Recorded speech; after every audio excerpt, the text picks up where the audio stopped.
राधे राधे दोस्तों, कैसे हैं आप सब। दोस्तों, आज की इस वीडियो में हम आपको वट सावित्री व्रत की कथा और महत्व बताएंगे।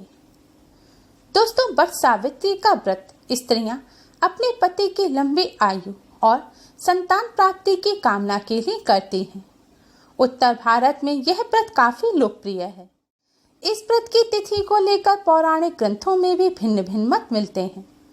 दरअसल इस व्रत को ज्येष्ठ माह की अमावस्या और ज्येष्ठ माह की पूर्णिमा के दिन किया जाता है।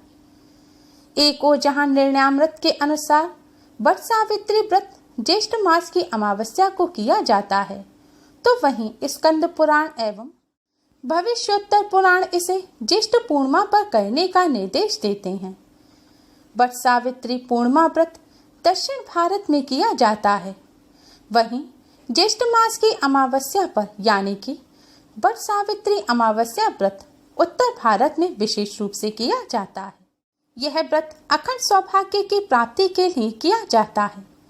धार्मिक मान्यता के अनुसार जो व्रती सच्चे मन से इस व्रत को करते हैं, उनकी सभी मनोकामनाएं पूर्ण होने के साथ उनके पति को लंबी आयु प्राप्त होती है। पौराणिक कथाओं में कई जगह इस बात का जिक्र किया गया है कि महिलाओं द्वारा अपने पति की लंबी आयु के लिए रखे गए व्रतों में बहुत शक्ति होती है। वट सावित्री का व्रत भी महिलाएं अपने पति की लंबी आयु और वैवाहिक जीवन में सुख समृद्धि के लिए करती हैं। इस व्रत में वट वृक्ष यानी कि बरगद के पेड़ की पूजा की जाती है। वट वृक्ष पर सुहागनें जल चढ़ाकर कुमकुम अक्षत लगाती हैं और पेड़ की शाखा में चारों तरफ से मौली बांधती हैं। पूरे विधि विधान से पूजा करने के बाद सती सावित्री की कथा सुनी जाती है।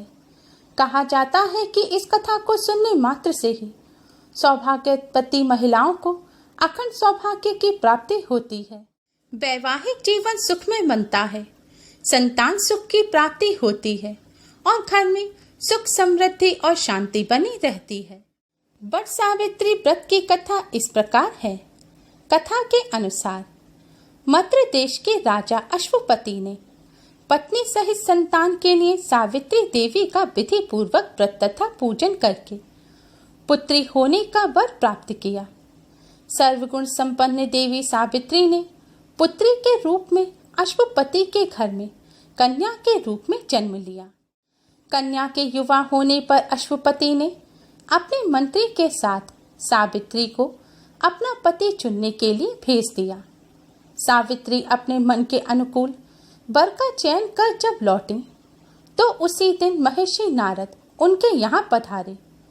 नारद जी के पूछने पर सावित्री ने कहा कि महाराज धूम्रसेन, जिनका राज्य हर लिया गया है, जो अंधे हो गए हैं और अपनी पत्नी सहित वनों की खाक छानते फिर रहे हैं, उन्हीं के इकलौते पुत्र सत्यवान की कीर्ति सुनकर उन्हें मैंने पति रूप में वरण कर लिया है। नारद जी ने सत्यवान तथा सावित्री के ग्रहों की गणना कर अश्वपति को बधाई दी तथा सत्यवान के गुणों की भूरी भूरी प्रशंसा की और बताया कि सावित्री के 12 वर्ष की आयु होने पर सत्यवान की मृत्यु हो जाएगी। नारद जी की बात सुनकर राजा अश्वपति का चेहरा मुरझा गया। उन्होंने सावित्री से किसी अन्य को अपना पति चुनने की सलाह दी, परंतु सावित्री ने उत्तर दिया कि आर्य कन्या होने के नाते जब मैं सत्यवान का वरण कर चुकी हूँ, तो अब वे चाहे अल्प आयु हो या दीर्घायु, मैं किसी अन्य को अपने हृदय में स्थान नहीं दे सकती। सावित्री ने नारद जी से सत्यवान की मृत्यु का समय ज्ञात कर लिया। दोनों का विवाह हो गया। सावित्री अपने ससुर परिवार के साथ जंगल में रहने लगी। नारद जी द्वारा बताए हुए दिन से 3 दिन पूर्व से ही सावित्री ने उपवास शुरू कर दिया। नारद जी द्वारा निश्चित तिथि को जब सत्यवान लकड़ी काटने जंगल के लिए चले, तो सास ससुर से आज्ञा लेकर वह भी सत्यवान के साथ चल दी। सत्यवान जंगल में पहुंचकर लकड़ी काटने के लिए वृक्ष पर चढ़े। वृक्ष पर चढ़ने के बाद उनके सिर में भयंकर पीड़ा होने लगी। वह नीचे उतर आए सावित्री ने उन्हें बड़ के पेड़ के नीचे लिटाकर उनका सिर अपनी जांघ पर रख लिया। देखते ही देखते यमराज ने ब्रह्मा जी के विधान की रूपरेखा सावित्री के सामने स्पष्ट की और सत्यवान के प्राणों को लेकर चल दिए। कहीं कहीं ऐसा भी उल्लेख मिलता है कि बट वृक्ष के नीचे लेटे हुए सत्यवान को सर्प ने डस लिया था। सावित्री सत्यवान को बट वृक्ष के नीचे ही लिटाकर यमराज के पीछे पीछे चल दी। पीछे आती हुई सावित्री को यमराज ने वापस लौट जाने का आदेश दिया। इस पर वह बोली, महाराज, जहाँ पति वहीं पत्नी, यही धर्म है, यही मर्यादा है।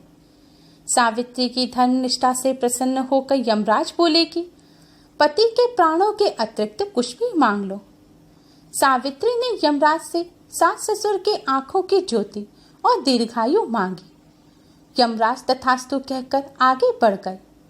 सावित्री यमराज का पीछा करती रही। यमराज ने अपने पीछे आती सावित्री को फिर से वापस लौट जाने के लिए कहा तो सावित्री बोली कि पति के बिना नारी के जीवन की कोई सार्थकता नहीं है। यमराज ने सावित्री के पति व्रत धर्म से खुश होकर पुनः वरदान मांगने के लिए कहा। इस बार उन्होंने अपने ससुर का राज्य वापस दिलाने की प्रार्थना की। तथास्तु कहकर यमराज आगे चल दिए। सावित्री अब भी यमराज के पीछे चलती रही। इस बार सावित्री ने यमराज से 100 पुत्रों की मां बनने का वरदान मांगा। तब यमराज ने तथास्तु कहा और आगे बढ़े तो सावित्री बोली, आपने मुझे 100 पुत्रों का वरदान दिया है, पर पति के बिना मैं मां कैसे बन सकती हूँ। अपना यह तीसरा वरदान पूरा कीजिए। सावित्री की धर्मनिष्ठा, ज्ञान, विवेक तथा पतिव्रत धर्म की बात जानकर यमराज ने सत्यवान के प्राणों को अपने पास से स्वतंत्र कर दिया। सावित्री सत्यवान के प्राण को लेकर वट वृक्ष के नीचे पहुंची, जहां सत्यवान का मृत शरीर रखा था। सावित्री ने वट वृक्ष की परिक्रमा की तो सत्यवान जीवित हो उठे। प्रसन्न चित्त सावित्री अपने सास ससुर के पास पहुंची तो उन्हें नेत्र ज्योति प्राप्त हो गई। इसके बाद उनका खोया हुआ राज्य भी उन्हें मिल गया। आगे चलकर सावित्री 100 पुत्रों की मां बनी। इस प्रकार चारों दिशाएं सावित्री के पतिव्रत धर्म के पालन की कीर्ति से गूंज उठी। कहा जाता है कि यमदेव ने चने के रूप में सत्यवान के प्राण सावित्री को लौटाए थे, इसलिए प्राण रूप में वट सावित्री व्रत में चने का प्रसाद अर्पित किया जाता है। वट सावित्री व्रत में पुराने समय से बरगद के पेड़ की पूजा करने की परंपरा चली आ रही है। इससे भी एक पौराणिक कथा जुड़ी है। बताया जाता है कि वट के वृक्ष ने ही अपनी जटाओं में सावित्री के प्रति सत्यवान के मृत शरीर को अपनी जटाओं के घेरे में सुरक्षित रखा था, ताकि कोई उसे नुकसान ना पहुंचा सके। इसलिए वट सावित्री के व्रत में काफी समय से बरगद के पेड़ की पूजा होती आ रही है। शास्त्रों में बताया गया है कि वट के वृक्ष में ब्रह्मा, विष्णु और महेश तीनों का वास होता है। इसलिए पति की लंबी आयु के लिए और उत्तम स्वास्थ्य के लिए वट वृक्ष का पूजन किया जाता है। महिलाएं इस दिन स्नान के बाद सूर्य देव को अर्घ्य दे व्रत का संकल्प लेती हैं। फिर नए वस्त्र पहनकर 16 श्रृंगार करती हैं।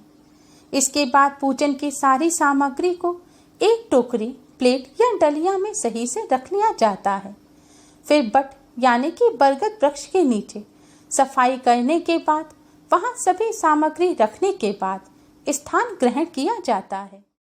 इसके बाद सबसे पहले सत्यवान और सावित्री की मूर्ति को वहां स्थापित करें। फिर अन्य सामग्री जैसे कि धूप, दीप, रोली, भिगोए हुए चने, सिंदूर आदि से पूजन करें।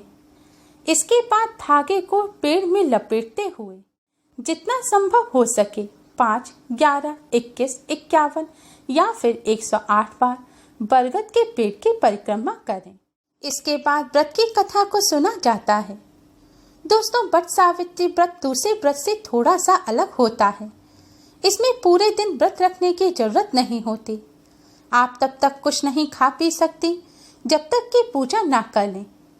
पूजा में जिन चीजों को चढ़ाया जाता है उसी को ग्रहण करके व्रत खोला जाता है। मुख्य रूप से पूजा में मीठी पूरी, पुए और भीगे हुए चने चढ़ाए जाते हैं और इन्हें ही खाकर व्रत खोला जाता है। पूजा करने के बाद आप कुछ भी खा सकते हैं, लेकिन ध्यान रखें आज के दिन तामसिक चीजें जैसे कि प्याज, लहसुन, मीट, अंडा आदि चीजों का सेवन ना करें। आज के दिन वट सावित्री व्रत की कथा को सुनने मात्र से ही अखंड सौभाग्य की प्राप्ति होती है। वैवाहिक जीवन सुखमय बनता है, घर में सुख, समृद्धि और शांति बनी रहती है और संतान सुख की भी प्राप्ति होती है। Please like, share and subscribe. Thanks for watching. Radhe Radhe.